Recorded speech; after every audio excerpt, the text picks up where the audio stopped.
Hello and welcome to Storytime with Story Mode. I'm Karan Pradhan and with me is Anirudh Regidi. And today we're here to discuss Assassin's Creed Black Flag Resynced, which Anirudh is currently reviewing. Will you tell us about it? Yeah, so today I can't really talk about the game, but 9th is when I can show you the full review. All I can say is that this is my first Assassin's Creed game. I have not played even one, which must be shocking to a lot of gamers who are, especially those who are big fans of the Assassin's Creed series. But yeah, so you will see basically my unfiltered thoughts on what I think of the franchise, which I have only experienced via memes till this point. So, while we are not allowed to talk about the final version just yet, a couple of months ago I had been invited to Ubisoft's Pune studio for a hands-on preview of an earlier build. Now I should specify and underline this a few times. It wasn't the finished build, it was a slightly older build of the game.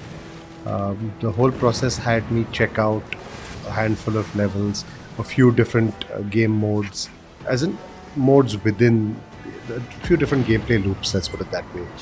A couple of story missions, a bit of stealth, a bit of combat, a bit of naval combat, and I came away with a largely positive impression. I felt like, again, I hadn't played the original either, but I came away thinking, okay, this is a pretty cool game. It's shaping up quite well. So what is Black Flag? I mean, you got to speak to Ubisoft devs, right? So is this like a full remake, or is it like, just a simple remaster?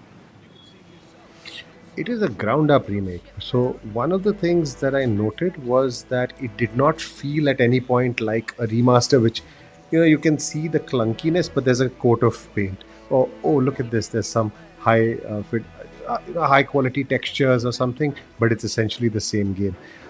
The sense I got, and bear in mind, again, there's no basis for comparison because I haven't played Black Flag before, the original one. It played and felt very close to the kind of fluidity and smoothness, I want to say, as Shadows did. So it did feel like a 2026 game rather than an old game, that a 10-year-old game that was being remastered or just tweaked in a few ways. It's felt fresh. Plus, according to the devs and according to the press material, there's at least 6 extra hours of whether that's cutscenes, whether that's gameplay, all designed to make certain missions more rounded. What I mean is, like, there'll be a mission line with a bunch of quests in there. This will add a couple of quests, ostensibly, to round that whole story arc off a little better.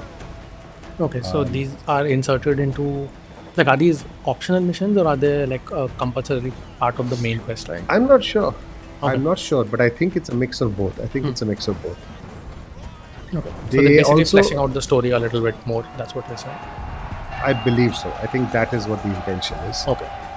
But obviously, in terms of what I could see and not stuff I was told, I found the combat to be quite riveting because most Assassin's Creed games that I've played, okay, so Valhalla is an exception. Shadows also, if you're playing as one of the two characters, you're quite strong. You're a tank essentially, so you can just charge through. But generally, what Assassin's Creed games do is they prioritize the stealth, the sneakiness, the guile over going in there and just destroying everyone. What you can do with this, I found, is that the combat is it's not it, it's not contingent on you being an assassin. It's a lot more hack and slash and piratey, for want of a better word. You can go in there and take on 5 or 6 people at a time. If you're good enough with parries, then you can actually be successful with that. Although against tougher enemies, I'm guessing you wouldn't try that approach, but you can. So it was a refreshing change from the usual formula. So how did you find combat, like the hand-to-hand combat, compared to, like, say, Ghost of Tsushima? So obviously, Ghost of Tsushima is far more refined. It is smoother. It is cinematic. It is one of those Akira Kurosawa films turned into game. Right? There is a Okay. certain poetry that goes with the combat. Here it was, I want to say, rougher, but equally effective. You're not a nuanced fighter by any stretch of the imagination. There's no elegance. Okay. There is just effective things. So, for example, there are a few WWE moves that you can also pull off, which was quite great to see. You can do stuff like during some sword play elements, just kick the feet out from under your enemy and then Oh, okay. have them on the ground. So cool little touches like that, which makes it less of a refined fighter than a brutal effective fighter, I thought. So this is the question, like, so when I remember when I saw the trailer for Black Flag, which was, I think it's 12, 13 years ago now, right? I was quite excited about the ship-to-ship combat. Like, that was the only thing, because Assassin's Creed by itself as a franchise I had no knowledge of. So what was that like for you? I think you experienced quite a bit of it, right, when you were during your play session? So I think one of the things that I enjoyed the most was the naval combat. Okay. The ship-to-ship combat or the ship to some sort of structure on the shore combat was. Okay. I think it was made better by the fact that the last game I had played with any sort of ship combat was the incredibly lousy Like a Pirate Yakuza. Okay. Like a Dragon Yakuza Pirate in Hawaii. Yeah, that's all. That was awful. But here it actually, like, there was a weight to the movement of the ship. You couldn't get out of the. For example, if there's a trajectory of a cannonball coming at you, you can't just duck out the way of it. You have to plan in advance. Okay, I need to start turning. I need to get away. Plus, the whole handling of the ship just felt realistic. So after a bit of a learning curve, I had gotten into it and I quite enjoyed it. It felt like a sim, closer to a sim than an arcadey driving experience. But where it really shone was in the variety of weapons and what I could do with them. So we got to try out quite a few weapons in that movie. Most of them had a secondary mode that would let you do some more devastating attacks. But then there is the whole. Ammo is limited with certain weapons. Certain weapons have more ammo, but they're not as effective, so you have to balance those things out. Okay. But overall, it's great. Like, I had one mission that I had to play, which was a ship versus multiple ships battle, which was as engaging as any hand-to-hand combat I played in that game. And it was tough too. I think I died a couple of times, but riveting stuff. I really enjoyed it. So yeah, in fact, I think from your gameplay footage that I saw, the overall experience looked pretty nice. But while you're saying that it looks like a simulation, I think maybe it played like one. But as an outside observer watching the videos, it did look a little arcadey to me. I think most because I'm playing Sims a lot, and like the physics of it. For example, you press a button to dock, you press a button to board. But I guess they couldn't have made it more complex without making it more challenging for other players.